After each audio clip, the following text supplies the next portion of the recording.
Et si la seule chose sur laquelle vous n'êtes pas forcément d'accord à l'instant T, c'est le prix, ça s'ajuste et on peut très bien se dire qu'on le teste pendant 1 semaine, 2 semaines pour voir la réaction du marché. En banque, ils ont 2 grilles. Ils ont une grille nouveau client et une grille client existant. Et du coup, gros moment de gêne où on fait tous les deux semblant de pas comprendre ce qui se passe. Je sais qu'il écoute quelque chose, je vois que ça vient de sa poche, je distingue des bruits de bizarre. Bonjour et bienvenue. On se retrouve dans un nouvel épisode de HPI, Haut Potentiel Immobilier. Et aujourd'hui, je suis très content parce qu'on reçoit Guillaume Morgan, qui a fait de la route pour venir nous voir. Un breton, un vrai. Oh là là là, les problèmes. Oh là là là. Ça y est. Ça va Guillaume ? Ça va et vous ? parfait. Merci pour l'invitation. Avec grand plaisir. Bon alors, déjà, avant qu'on commence à discuter, si tu peux te présenter, savoir qui tu es. Ok, pas de problème. Et puis ton parcours. Qu'est-ce qui t'a amené à l'immobilier ? Ça marche. Et bah moi c'est Guillaume Morgan, donc j'ai 29 ans. Le parcours, qu'est-ce qui m'amène à l'immobilier ? C'est enchaînement de hasard. En gros, moi pas du tout destiné à ça par rapport à ma vision idéale étant petit. Tu vois, moi je voulais être gendarme. Ok. Depuis tout petit, moi je me rêvais GIGN. Rien à voir. Ah ouais, moi depuis tout petit j'avais que ça en tête. GIGN, ces choses-là, ça me faisait rêver. Ok. Et donc j'ai grandi avec ça. Les études, ça m'intéressait absolument pas. Ok. Je pensais qu'à ça. Ok. Faire sport et puis T'étais formaté pour ça. Mais on va y venir après parce que je pense que c'est hyper intéressant dans la rigueur et l'exigence du quotidien de mandataire immobilier, d'avoir aimé cette partie-là qui est très structurée, très organisée. Ouais. Si ça te sert aujourd'hui, on en parlera après. ouais, bah je pense que ouais, forcément ça c'est un certain atout d'avoir eu ce rêve-là. Donc bah tu vois donc jusqu'à quel âge t'as ce rêve-là ? Bah jusque mes 20 ans en gros si tu veux. Oui. J'ai eu ce truc-là, ouais, vraiment jusque mes 20 ans, même si à la fin j'étais plus trop chaud, et puis je me suis dit, bon, je vais quand même aller au bout du truc. Donc j'ai tenté mon sous-off à 18 ans, je l'ai pas eu. Après je suis allé en GAV, gendarme adjoint volontaire. Okay. Donc j'étais à Tulle à l'école, en Corrèze. Et gros plaisir. Ok. Gros plaisir, bonne ambiance, camaraderie. Ouais, c'était assez fou. Et pourquoi du coup t'as pas continué ? Manque de. Après j'étais en brigade à Luce Saint-Sauveur, dans les Hautes-Pyrénées. Et après, je pense, ouais, manque de. En étant tout à fait honnête, ouais, manque de maturité. Ouais, tu m'as l'air plutôt lucide. Non, mais c'est vrai, hein, on va pas se mentir.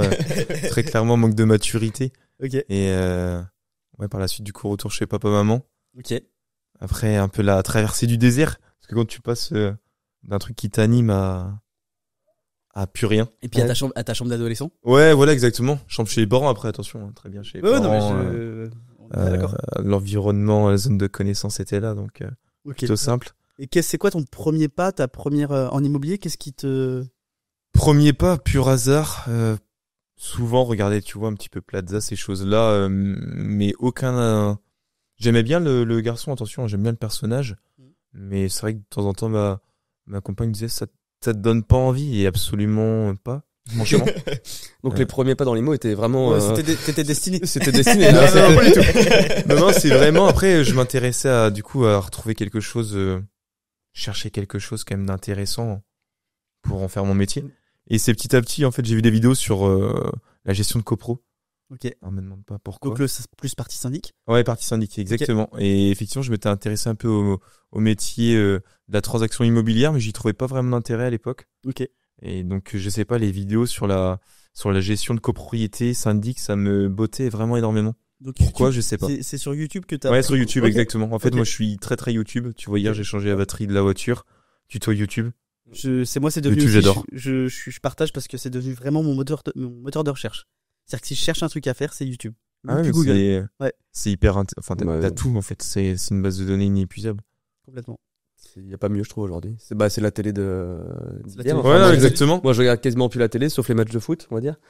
Et ma télé, c'est YouTube. Au moins, tu choisis. T'as une offre exceptionnelle. Comme tu dis, ça peut être des tutos, ça peut être des formations, ça peut être des choses. Ouais. L'algorithme te connaît, donc en fait, il te propose que des choses qui t'intéressent. Donc, non, c'est trop bien. Belle petite entreprise, hein. Ouais. Ouais, je pense. Et du coup, tu prends goût justement à la partie syndic et tu décides d'y aller, ouais, par la suite, je sais plus comment ça se passe exactement. J'ai un petit doute, j'essaie de me souvenir vraiment du du début. Je vais aller en BTS IMO à l'AFTEC de Rennes. Ok. Ouais, donc BTS IMO, première année que en cours.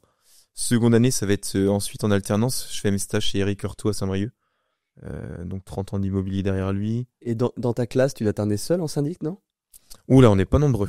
Ouais, Effectivement, par la suite, on est... Ouais, c'est pas la partie qui C'est pas la branche à laquelle on pense tout non. de suite, parce que pour le résumer, le syndic, 80% du temps, tu me dis si je me trompe, c'est gérer des problèmes. Donc sur le papier, ça donne pas envie. Je pense que c'est rare qu'on t'appelle pour te dire bonjour. Tout va bien. Monsieur Morguin, tout va bien. Non, peut-être pas 80%, mais c'est vrai que quand on t'appelle, généralement, c'est qu'il y a souvent des soucis. Ça peut être tout, hein. Ça peut être le chien du voisin qui aboie, ça peut être la tonte qui a pas été faite, le ménage qui a été mal fait, dégâts des eaux, enfin, Oui, vraiment ouais. tout. Donc tout ça pour dire que dans la classe, t'étais quasiment on seul. devait être, tu vois, il y avait Valentin Guibert avec nous, un gars super aussi. On devait être 2 ou 3, sinon beaucoup en loc, gestion locative et pas mal en transaction. En transaction, ouais. Ouais, sinon pour le coup. Et du coup, tu fais combien de temps la partie syndic? Syndic, je fais mon BTS complet chez Eric par la suite. Je fais ma licence chez Eric Heurtaud, toujours. Et ensuite, soit je signe chez lui avec une partie transaction et une partie syndic. Alors je trouvais ça un peu étrange, je voyais pas trop comment le mettre en place. Le lundi, je suis en transaction, le mardi, je suis au syndic. Je trouvais ça un peu étrange. Et donc j'ai fait le choix de partir chez Foncière. Ouais. Alors que ça aurait été une très belle opportunité. Maintenant que tu connais l'importance de des connecter et de rentrer du mandat, c'était une opportunité de dingue de faire les deux. Je l'ai pas saisi comme ça à l'époque. T'aurais eu des beaux mandats, je pense, là. Hein. T'aurais été le premier informé de tout, t'aurais été... Ah bah là, pour le coup, c'est vrai qu'avec le syndic, Ouais. c'est ce que notre patron appelait plutôt des mandats naturels, effectivement. Ouais. Même si pour autant, c'est pas parce que t'es syndic qu'ils vont forcément penser à toi. Oui, mais c'est justement, c'est-à-dire que je pense qu'une base de données de syndic, il y a une partie où on le travaille justement pour réchauffer cette base et qu'en permanence, ils sachent que tu es la personne la mieux placée pour vendre leurs biens, pour que au moment où ils disent « je vends », spontanément, c'est naturel qu'ils viennent vers toi. Et je pense qu'il y a un travail à faire chez les syndics. Je sais que tous les syndics le font pas forcément, mais pour moi, là, il y a un vrai sujet d'avoir une espèce de fichier qui sait en permanence quelle est la personne la mieux placée pour vendre un bien. Le fichier, tu l'as en plus. T'as tout, mais ça s'anime et c'est un vrai travail et c'est pas toujours facile. Hein. Et après, c'est comment le mettre en place parce que tu vois, je me souviens de mon patron qui avait une vraie volonté de l'animer, justement, ce qu'il nous disait. Enfin, il disait la responsable du pôle syndic de mettre des petits messages autres parce qu'en fait, t'as tout à disposition. T'as les mails, t'as les coordonnées. C'est assez fou. Hein. Si tu les vois une fois par an. Oui, exactement. Je pense que, alors, si j'avais un syndic aujourd'hui, clairement, je demanderais quasiment à ce qu'il y ait un négociateur à chaque assemblée générale. À la fin, peut-être au niveau des questions diverses ou quelque chose comme ça. Il est là. Les gens le voient, ils savent qui c'est. Ouais, au moins ils ont le visuel sur le monsieur. Exactement. À la fin, s'il y a une petite question, je pense dans mon appartement. Mais fais un demi-tour, tu vas rappeler Eric. Ce que tu m'as proposé il y a 5 ans. C'était vraiment pas mal. C'était une bonne idée en fait, je l'avais pas vu comme ça. Du coup, là, t'arrives chez Foncia à ce moment-là, du coup? Après, j'arrive en pépinière. C'est remplacement, en fait, tu fais des remplacements sur tout le secteur, enfin pour ma part, secteur Grand Ouest. D'accord. Et en fait, tu viens gérer que...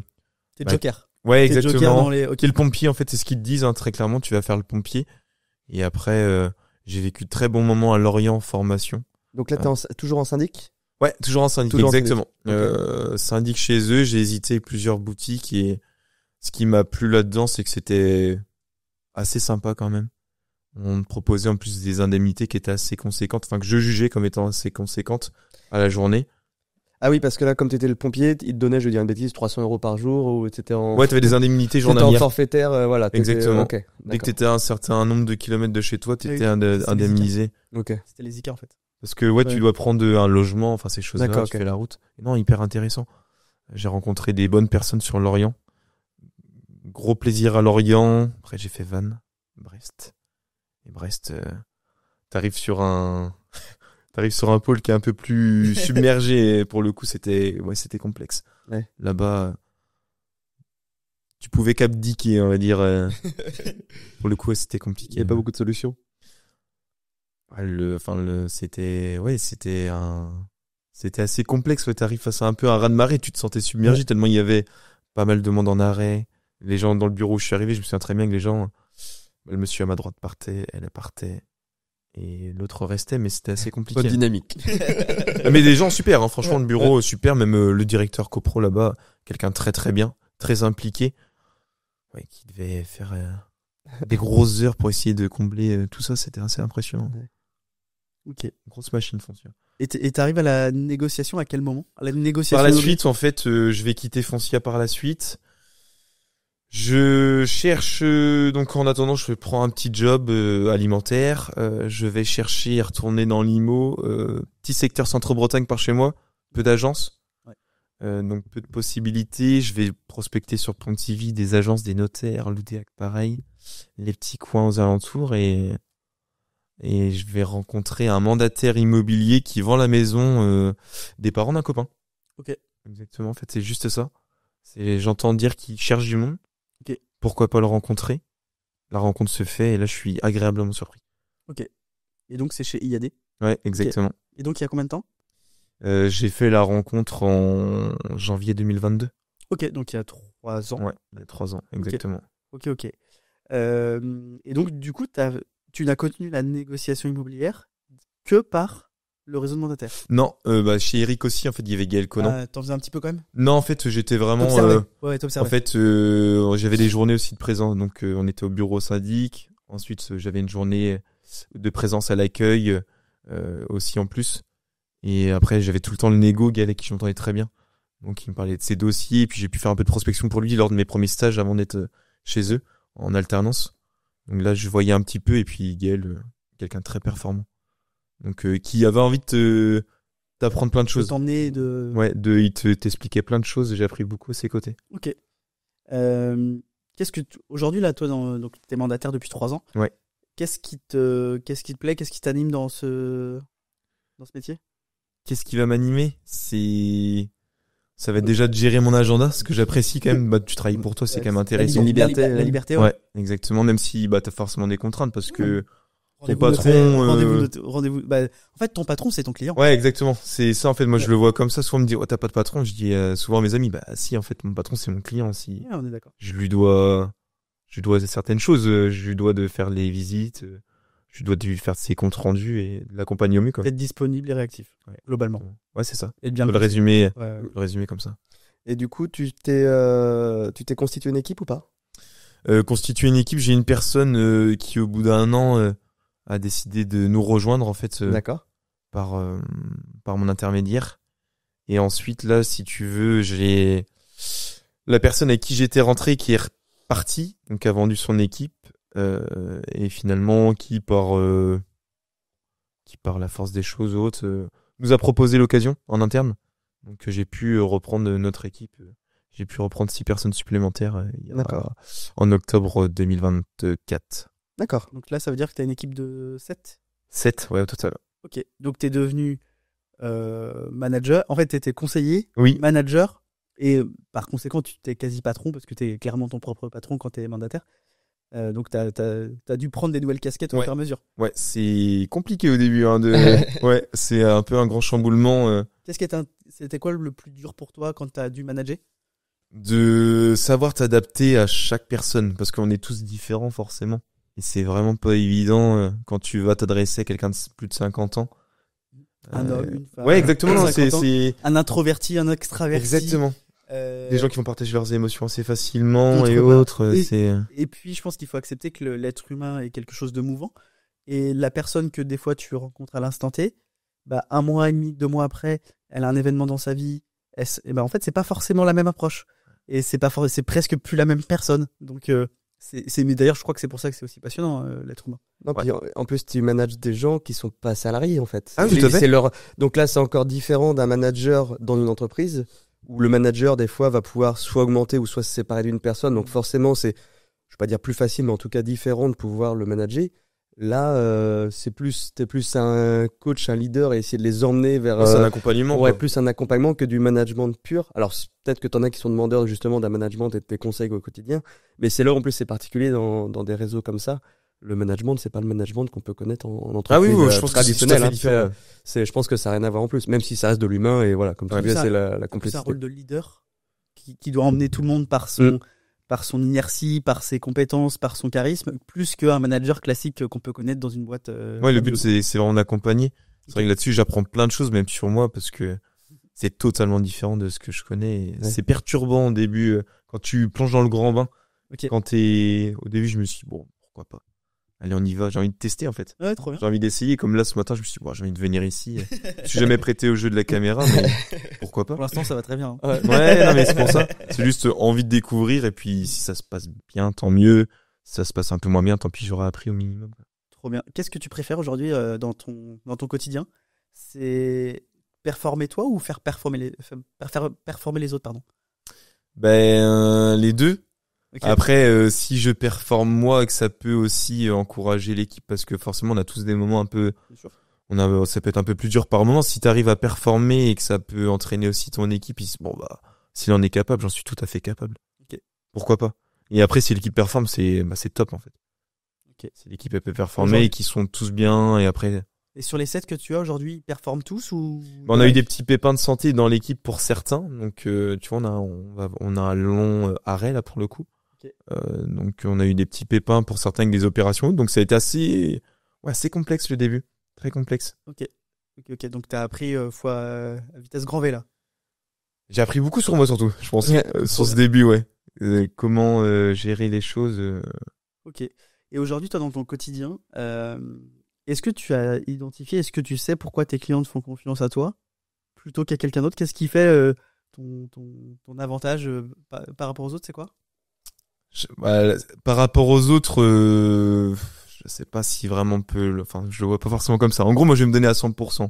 Ok. Si tu me confies ton dossier, en gros, j'ai qu'une envie, c'est de t'accompagner correctement, c'est donnant. Ok. Si tu me donnes ta confiance, je vais me donner au max. Même des fois, j'ai fait beaucoup trop par moment. Je m'en suis rendu compte après. J'ai été creusé pour trouver des choses comme ça, des fosses sceptiques. Finalement, c'est pas mon job, quoi. Non, mais c'est bon de savoir. Si on a besoin un jour, non. Moi, perso, je sais que c'est le genre de truc que je peux avoir besoin. Donc maintenant, si vous avez besoin de retrouver une fosse, il y a des intrus spécialisés pour ça, quoi. C'est vrai que des fois, t'as envie de dépanner, t'as envie de donner, quoi. Mais t'es hyper impliqué. T'as envie de donner parce que la personne, elle est loin. C'est bon, je vais vous la trouver. Ok. Finalement, pas forcément. Et pour que ça soit le concurrent qui vende? Non, là, je le fais que sur des trucs en exclu, vraiment. Ah, ok. Ouais, on parlait beaucoup d'exclusivité tout à l'heure. Donc ça veut dire que t'as un niveau d'implication qui est différent entre l'exclu et... Pour l'exclusivité, forcément, tu peux te permettre plus de choses, comme on disait tout à l'heure. Tu peux te permettre d'aller plus loin dans l'accompagnement. Je pense que tu peux te permettre juste de faire ton travail, en fait, en exclu. Ouais, tout à fait. Que tu peux pas faire en mandat simple. C'est plus compliqué. T'as un peu peur je sais pas si on peut le dire comme ça, mais t'as peur de faire le job pour l'autre, en fait. T'es dans le calcul. Ouais, exactement, tu calcules les coups de pédale, quoi. Alors, ouais, tu t'es vraiment dans le calcul pour dire, ouais, mais si j'avance ce pion-là, est-ce que ça va pas profité à mon concurrent? Alors que l'exclu, tu montes dans le même bateau que ton client. On dit à son client, voilà, c'est ça l'arrivée. On va y aller ensemble. Et au moins, il y a aucune confrontation, je trouve, en exclu. Alors qu'en mandat simple, quand on a une offre un petit peu basse, des fois, on va absolument qu'elle passe parce qu'on sait qu'avec le confrère, il va peut-être y avoir une autre offre. On exclut des fois quand il y a une offre basse, on dit au client, écoutez, je pense qu'on peut obtenir mieux.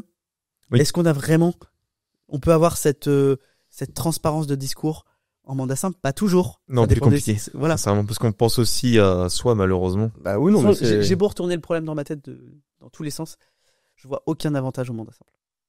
Que ça soit pour le client ou pour le négociateur. En fait, lui, c'est le plus compliqué. C'est quand je t'écoutais tout à l'heure, c'est vrai que je vois que il y a un gros niveau de ce côté-là. Et ouais, pour le client, en fait, c'est de lui faire comprendre. Lui faire comprendre. Et parce qu'il s'en rend pas compte. Il se dit qu'il va multiplier les intermédiaires, c'est que mieux pour lui, en fait. Il est persuadé de ça, souvent. Et c'est normal, c'est parce que nous, on a une posture, entre guillemets, de sachant. Lui, il découvre. Pour certains, c'est la première fois, la deuxième fois, la troisième fois qu'ils vendent un bien immobilier. Ils ont peut-être aussi, des fois, fait confiance en exclusivité. Ils n'ont pas eu le résultat escompté. Et c'est des fois le plus dur. Donc, forcément, que les gens partent avec un a priori. Et notre métier, c'est de leur expliquer concrètement, sur des situations réelles, qu'est-ce que ça leur apporte d'être en mandat exclu versus être en mandat simple. Et je pense que quand on l'explique bien, ça fonctionne. Et la deuxième astuce, je pense qu'il faut être prêt à perdre des mandats simples pour avoir des mandats. Ce que tu disais. Pour avoir des mandats exclus. Et je pense que si on n'est pas prêt et si on a peur de perdre des mandats simples, on signe quasi pas d'exclus. parce que la peur, ça se ressent pour le client. Et il sent qu'on est prêt à accepter un mandat simple, alors qu'en fait, c'est même pas dans son intérêt. Donc, je pense que la vraie clé, c'est de se dire, OK, ce mandat, ça sera exclu ou rien. Et si c'est pas exclu, tant pis, je vais au bout des choses et je ne prends pas ce mandat. Et aujourd'hui, c'est quelque chose qu'on expérimente. Et tu serais étonné de voir le peu de mandats qu'on rate en ayant cette posture. Ouais, non, c'est ce que tu disais. C'est assez bluffant. Donc voilà. Alexis, par exemple, ne travaille qu'en exclusivité. Ah oui, mais c'est important. Pour mon frère, c'est qu'en exclusivité, évidemment. Bon, il n'y a pas le choix. Non, mais même pour les gens qui découvrent et qui, c'est pas de faire confiance forcément à la première personne. Ça peut être aussi de dire, je fais venir 3 agences. Bien sûr. Et le conseil, c'est donner à la personne qui vous a fait le meilleure impression, mais c'est pas de dire appelez tel et buvez ses paroles. Non, c'est par contre voyez 3-4 personnes s'il faut et donnez-le à une seule. Peu importe, voilà, mais donnez-le à une seule personne. Ça c'est hyper. Moi, le conseil que je donne à mes clients, c'est quoi qu'il arrive, signer une exclusivité, que ça soit avec moi ou quelqu'un d'autre. Ah oui, pas mal. Et également, ne tombez pas dans la facilité de donner l'exclu à la personne qui vous a fait le plus plaisir en vous donnant le chiffre le plus élevé. Confiez votre mandat à la personne en laquelle vous avez le plus confiance pour commercialiser votre bien. Et si la seule chose sur laquelle vous n'êtes pas forcément d'accord à l'instant T, c'est le prix, ça s'ajuste et on peut très bien se dire qu'on le teste pendant 1 semaine, 2 semaines pour voir la réaction du marché. Mais ne tombez pas dans cette facilité de lui m'a dit 700, donc lui m'a dit 650, donc je vais à celui de 700. Non. C'est la compétence qui est nécessaire pour ce qui va suivre, c'est absolument pas celui qui va donner le prix le plus élevé. Voilà. Il y a d'autres compétences qui prennent en ligne de compte et vaut mieux s'attacher à ces compétences-là et choisissez la personne en qui vous avez le plus confiance et que vous estimez être la personne la plus convaincante et la plus apte à vendre votre bien. Rien d'autre. Voilà. Moi, c'est vraiment le conseil que je donne. Et si c'est pas moi, c'est pas moi. Je suis prêt à ne pas faire le. Ouais, c'est ce que tu disais, mais carrément, t'arrives à dire je prends pas le mandat. Ouais. Bon, je crois que ça m'est pas encore arrivé de pas l'avoir, mais oui, mais parce que je suis réellement prêt à ne pas l'avoir. Ok. C'est vrai que la question du prix, c'est tout un enjeu, parce que souvent ils sont bloqués là-dessus. Ouais. Et si le confrère, pour avoir le mandat, il a donné 20 ou 30 de plus, c'est compliqué. Hein, parfois. J'essaie de dédramatiser cette histoire du prix au moment de l'estimation. J'ai piqué cette expression à un confrère et je trouvais qu'il avait le bon terme. Il disait une estimation, c'est un pronostic sur l'avenir. Parce qu'en fait, si on réfléchit, il y a 2 personnes qui vont décider du prix d'une maison, pas plus. L'acheteur et le vendeur. À combien l'acheteur est prêt à l'acheter, à combien le vendeur est prêt à la vendre. Et le seul et unique prix d'une maison, c'est comme une action en bourse. Hein. Quel est le prix de l'action totale aujourd'hui ? C'est le prix de la dernière négociation des actions totales. 52. C'est le 52. Précis. Je crois qu'on doit pas être loin. Ouais. Et donc, il y a que ça qui compte. Le reste, lui, il était prêt à acheter à temps, mais en fait, il a pas l'argent. Mon voisin m'a dit que s'il avait l'argent, il achèterait. Ouais, les gars, non. La valeur d'une maison, c'est une fois chez le notaire, et c'est tout. Le reste, on essaye de se rapprocher, on essaye d'étudier.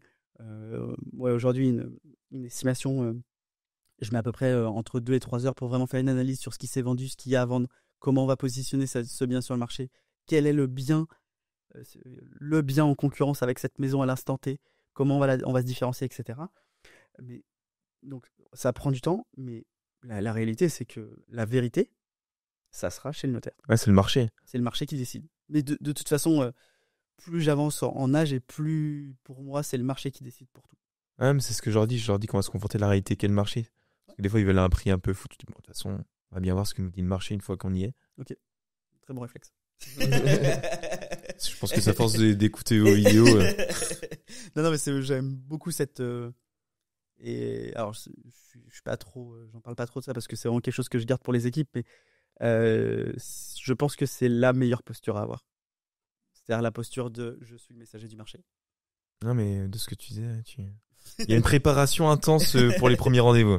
Disons que c'est pas une préparation, mais c'est de désamorcer tout ce qui peut nous arriver plus tard. Pour moi, la négociation immobilière est un jeu d'échecs sur lequel tu dois toujours avoir un coup d'avance. Et en fait, il y a des moments pour désamorcer certaines choses. Et si tu les as pas démorcées, le jour où tu es face, c'est trop tard. Ouais, parce qu'il y a des moments dans ta relation avec ton client, tu es un conseiller et à un moment, tu es un commercial. Quand ton client te considère à cet instant-là comme un commercial, c'est mort. Par contre, quand tu es un conseiller, il est à l'écoute. Donc c'est à ce moment-là que tu dois passer un maximum de messages pour faciliter et préparer le terrain au moment où tu deviens un commercial. En fait, le conseiller facilite la vie du commercial. Oui, quand il faut aller mettre la balle au fond. Exactement. Plat du pied sécurité. Est-ce que tu peux nous présenter, toi, ta vision du métier, dans le métier vraiment dans sa globalité? Dans sa globalité? Ouais. La vision du métier, bonne question. Très large. Hein. Ouais, très large. On peut Je suis en partir, train d'essayer de cibler un peu le truc. Ma vision idéale du métier. Ouais, c'est vraiment que le client ressorte avec une bonne expérience.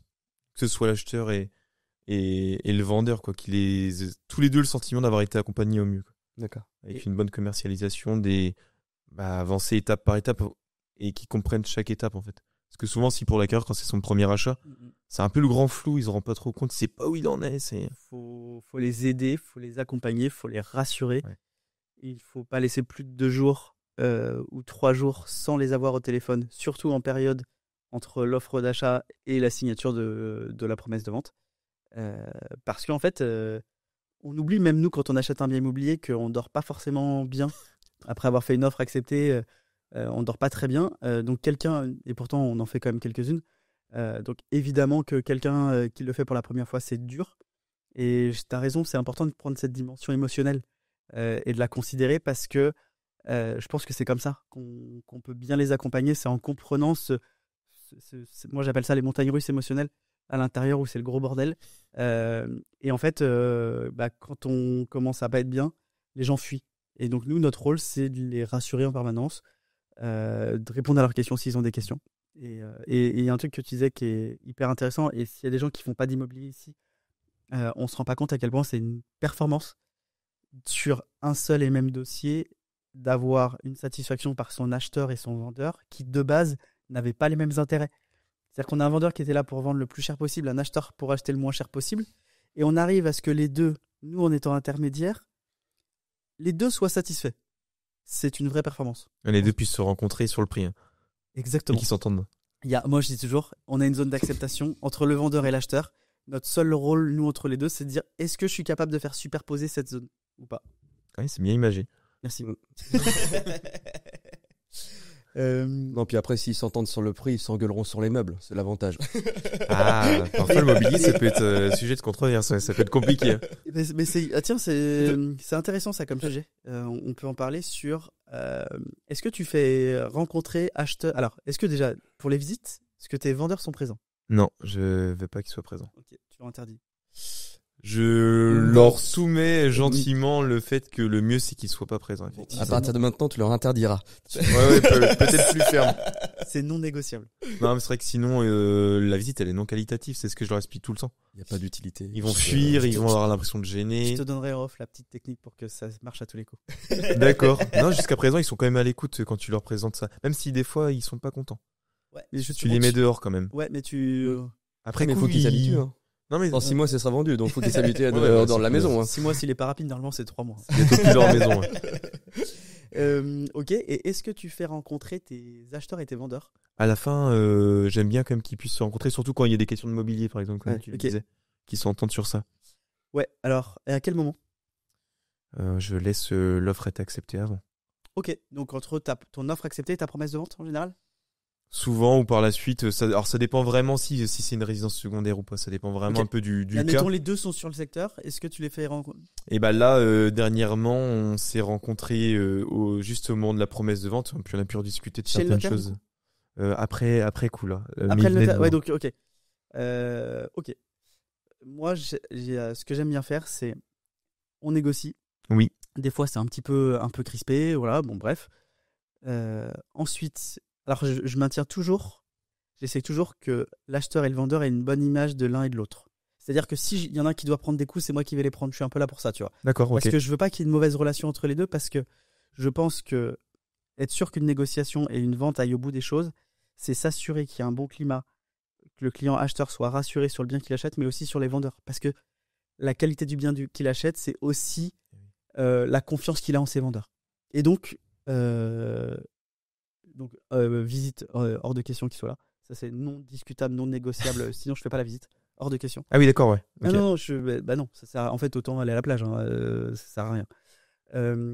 Ensuite, une fois que c'est négocié, surtout quand c'est un peu crispé, je les fais se rencontrer dans la maison. D'accord. Pour discuter, etc.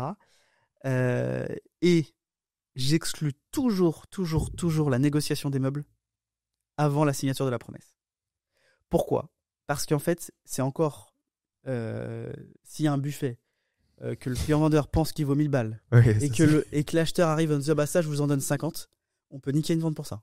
Ouais, c'est compliqué ça. Donc, moi, mon positionnement, c'est de dire à l'acheteur, écoutez, ce qu'on va faire dans un premier temps, on s'est mis d'accord sur le bien.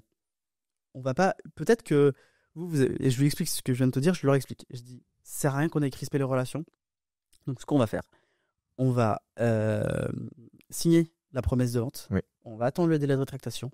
Et ensuite, je demanderai à mon vendeur de me faire une liste ou des photos du mobilier avec un prix. Vous direz oui, vous direz non. Tout simplement. Ok. Mais en fait, j'esquive et j'évite toutes les frictions possibles sur les négos. L'immobilier, c'est un sujet. Ah, mais c'est un vrai sujet. Je pense que c'est là où l'ego peut en plus. L'ego te nique tout là.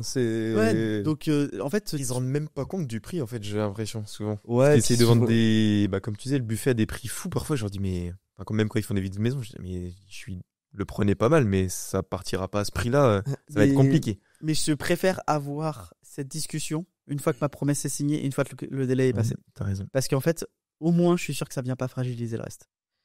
Et ça, franchement, je déconseille de négocier les meubles avant, sauf quand il y a des fois où le client va faire une offre et dire voilà, moi je vous en offre 800 000, mais avec tel meuble. Voilà. Donc là, ça rentre en ligne de compte.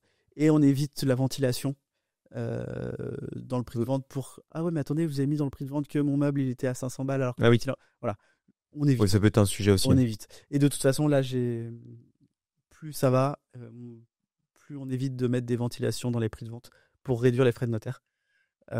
Parce qu'en fait, pour maintenant être impliqué dans plein de régions différentes avec le NIE, on se rend compte que suivant les régions, la tolérance de l'administration fiscale n'est pas la même. Ouais. Que pour des économies bout de chandelle, on met en danger nos acheteurs et non pas nos vendeurs. Honnêtement, l'acheteur prend le risque. Ouais. C'est l'acheteur qui endosse le risque. Explique peut-être.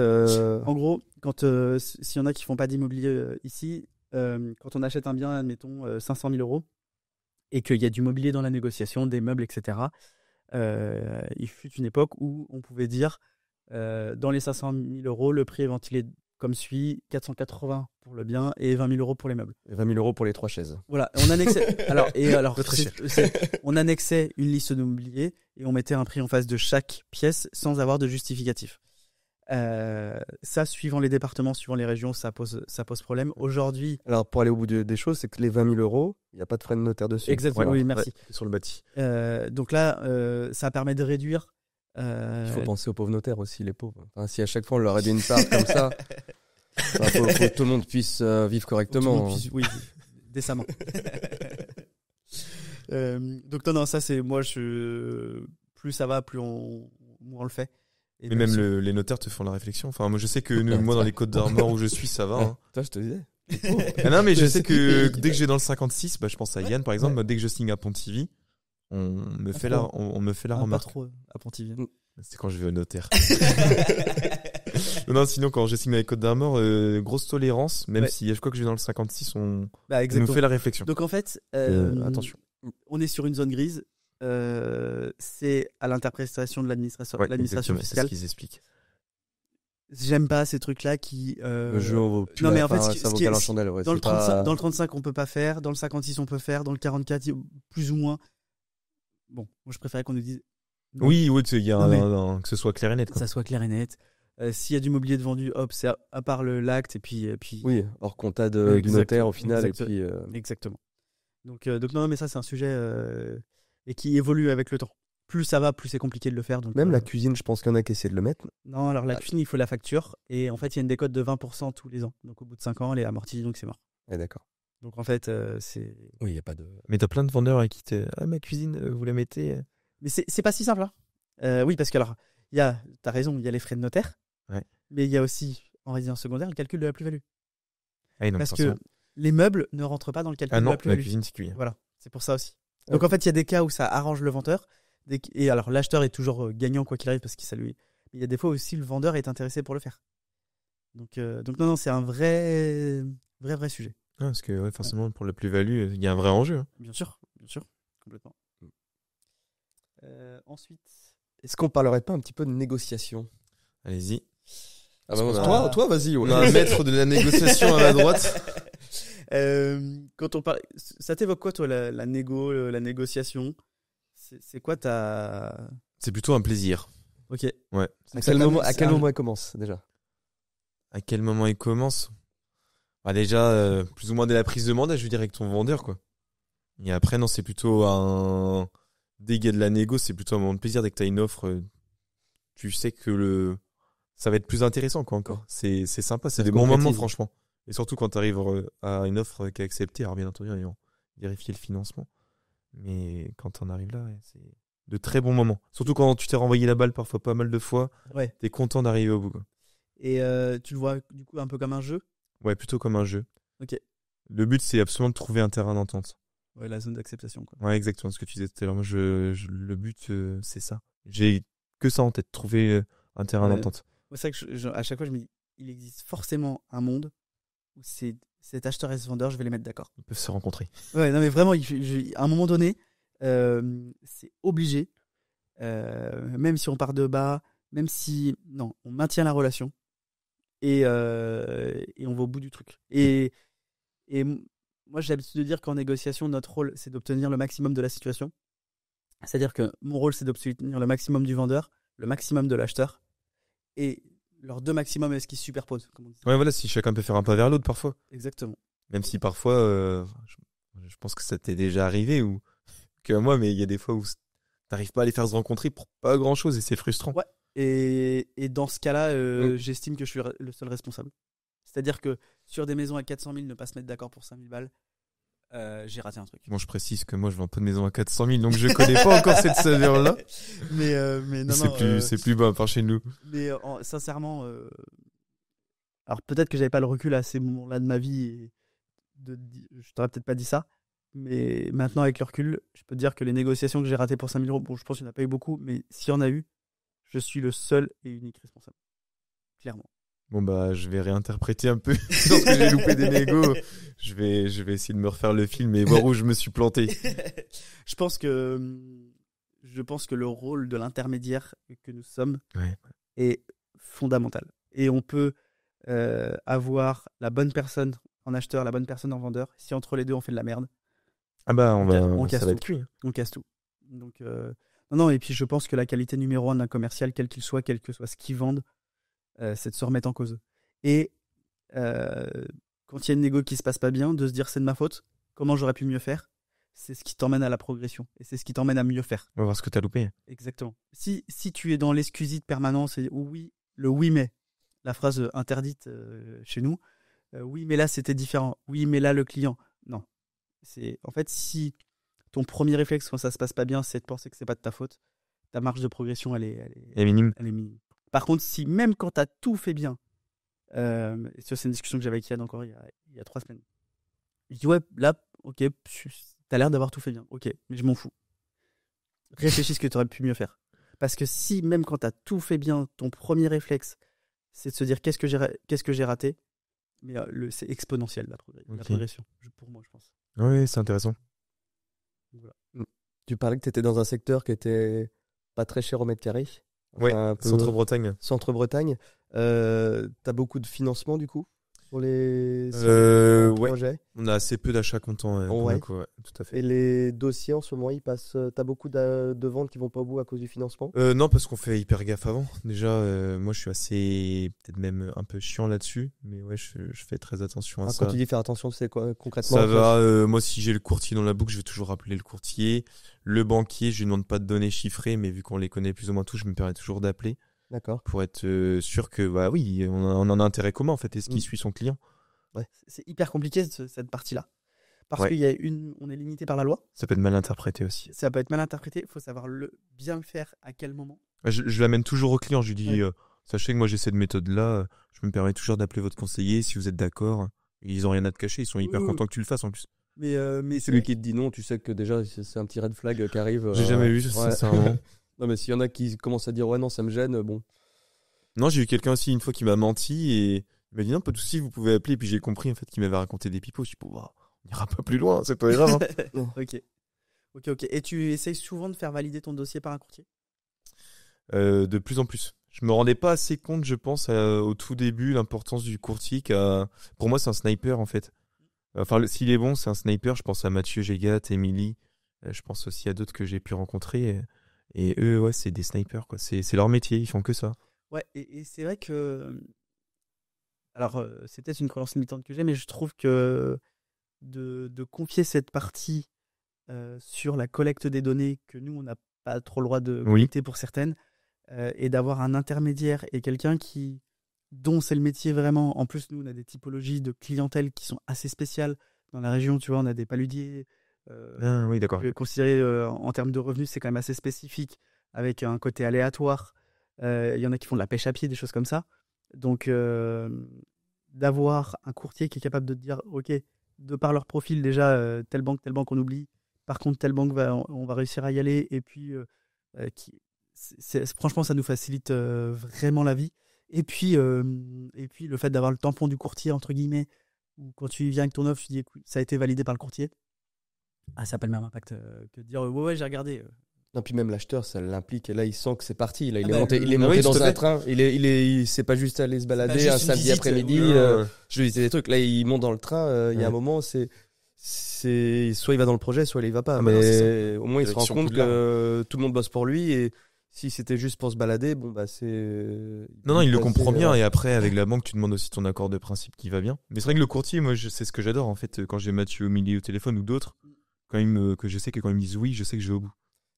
Mais en vrai, un courtier, quel dommage que notre banque arrive à faire mieux avec un intermédiaire de plus. C'est tellement frustrant en tant que client. Ah oui, oui, d'accord, ok, je vois où c'est tellement frustrant, je trouve. J'ai des cas pires que ça. Là, j'ai appris, ce que je te coupe, que en banque, ils ont deux grilles. Hein. Ils ont une grille nouveau client, une grille client existant. Et syndrome Canal+, je le disais il y a pas longtemps encore à mon banquier, ils en font beaucoup plus pour les nouveaux clients. Et quand tu es là depuis des années, que tu essayes de prendre même des assurances que tu pourrais avoir mieux ailleurs, que tu essayes de jouer le jeu, oui, et que en fait, le meilleur moyen, c'est de changer tous les 3 ans. Si un banquier veut venir ici discuter, la parole est à la défense. J'ai un exemple concret de quelqu'un qui voulait se faire financer un projet immobilier, qui a demandé à sa banque, dans son agence locale, il a demandé le même prêt dans une autre agence, dans le même département. Comme il était considéré comme nouveau client, la banque où il n'était pas client, on lui a fait une meilleure proposition. Ok. Ouais. C'est un beau métier, là. Non, mais là c'est frustrant, là. Enfin, il y a pas Parce que pourtant, moi, je considère que le client que tu as déjà, c'est bien plus simple de le garder plutôt que de le voir partir. Si en plus il a une entreprise ou autre, il va emmener les comptes pro là-bas. C'est dommage. Mais souvent, ça se passe comme ça, malheureusement. Non, mais par contre, en vérité, c'est vrai que si un banquier veut venir discuter, de discuter, de comprendre, et aussi parce qu'il y a des fois, on en parlait il y a pas plus tard qu'une semaine avec un marchand de biens à table sur un déjeuner animé. Qu'est-ce qu'attend vraiment un banquier? Parce que des fois on pense qu'on a la bonne démarche, mais peut-être qu'on est à côté de la plaque, et le comportement et les attitudes qu'on a d'ouvrir des trucs ou de faire des choses pour essayer de leur faire plaisir entre guillemets, on est carrément à côté de la plaque et qu'ils s'en foutent et qu'ils attendent autre chose. Mais justement de savoir ce qu'attend un banquier pour pouvoir être voilà. T'as raison, c'est de dire qu'est-ce que vous attendez de moi pour que vous facilitez votre vie, et qu'est-ce que vous attendez de moi pour que je sois le client parfait à vos yeux. Et ça, c'est une client qu'on pose pas au banquier. Mais je pense qu'il doit être surpris s'il a la question aussi. Exactement. Ouais. Et ça marche. Et le ressenti que j'ai un petit peu, en tout cas en ce moment, c'est qu'ils ont plus envie de prêter d'argent. En fait, il y a nettement moins. alors dans les banques, il y a des phases. Il y a des phases de conquête. Il y a des objectifs aussi où par moment, fin d'année, on sait que c'est plus compliqué. Oui, tout à fait. Pour réaliser leurs objectifs. Et puis, il y a des banques où on sait qu'à ce moment. Par exemple, il y a un moment où la Poste était imbattable sur les prêts IMO parce qu'ils étaient en mode conquête, et on savait qu'ils étaient imbattables. Crédit Agricole a été très performant il y a 5-6 ans. Là, Ils ont eu une phase de vraiment conquête client parce qu'en fait, le prêt immobilier, surtout à l'époque où on empruntait à 1%, faut savoir qu'ils ne gagnent pas d'argent. prêter de l'argent à 1%, c'était pas intéressant. Même s'ils l'achetaient pas cher non plus. Pourquoi est-ce qu'ils font ça? C'est pour aller chercher des nouveaux clients. C'est vraiment le prêt immobilier est un vecteur pour aller chercher des nouveaux clients. C'est pas forcément là-dessus. Alors maintenant, entre 3 et 4%, c'est un peu plus intéressant. Mais autrement, c'est vraiment le prêt immo dans une banque, c'est leur vecteur d'entrée de nouveaux clients. C'est pour ça qu'ils les font. Donc voilà.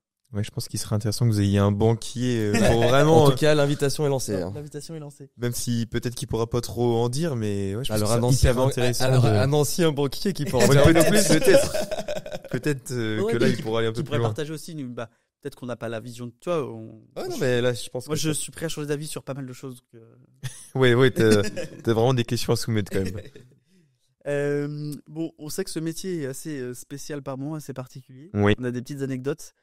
Est-ce que tu as en tête une petite anecdote un peu what the fuck, donc, racontable ou pas racontable, mais que tu vas devoir raconter? Racontable, oui, j'en ai qu'une.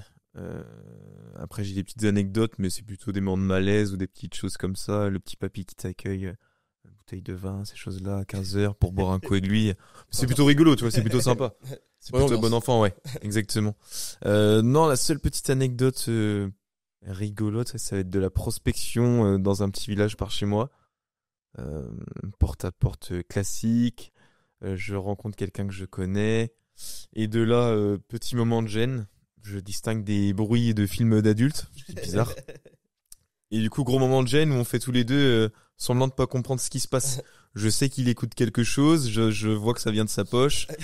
Et gros moment de gêne où on va poursuivre la discussion pendant 3-4 minutes. C'est long, ça peut être long 3-4 Ouais, c'est très très long.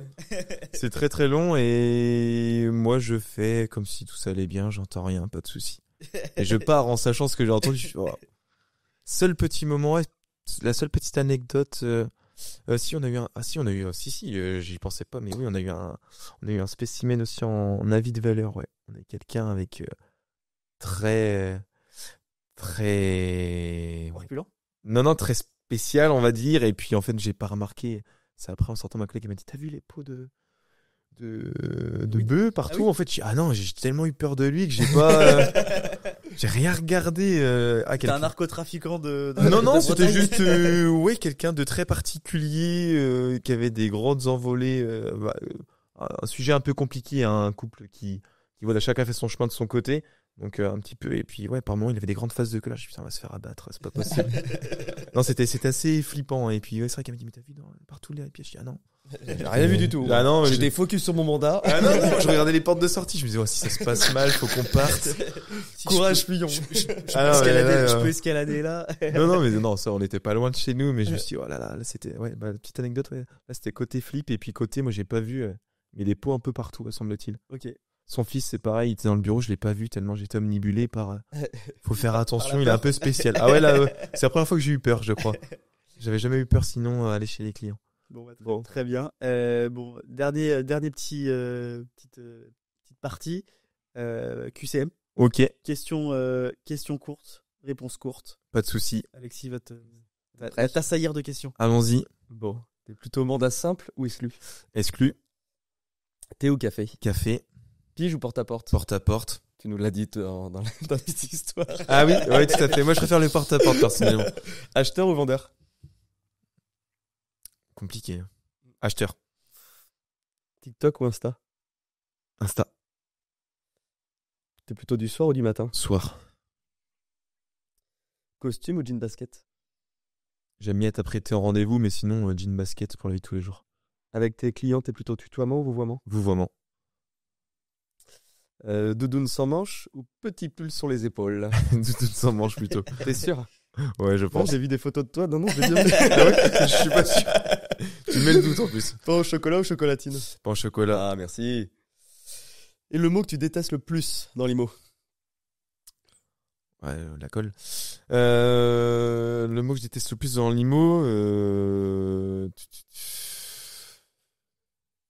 un mot qui est utilisé par les agents ou les mandataires? Ou sur les annonces ou sur... DPE en cours. Ça, effectivement, ça m'agace particulièrement. Ça t'agace un peu? Ouais, exactement. Et toi, c'est quoi le tien?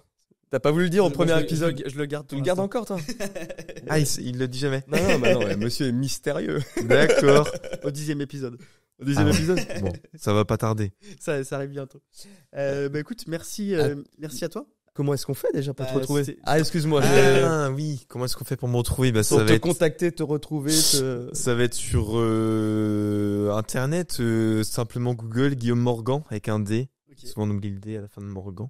Il y a des France ou sinon sur Instagram, ça va être guillaume.mgd, je crois. Ça doit être ça. On va mettre de toute façon, quoi qu'il arrive, les liens. Nickel. En tout cas, merci à vous, messieurs. C'était trop cool. Et puis Merci merci à à toi, Yann c'est- aussi qui, semble-t-il, avait soumis l'idée. Exactement. Merci à Yann Leclerc. Et puis, à très vite. Écoute, merci beaucoup. À très bientôt. Et nous, on vous dit à dans 2 semaines. Ciao. Salut. Salut.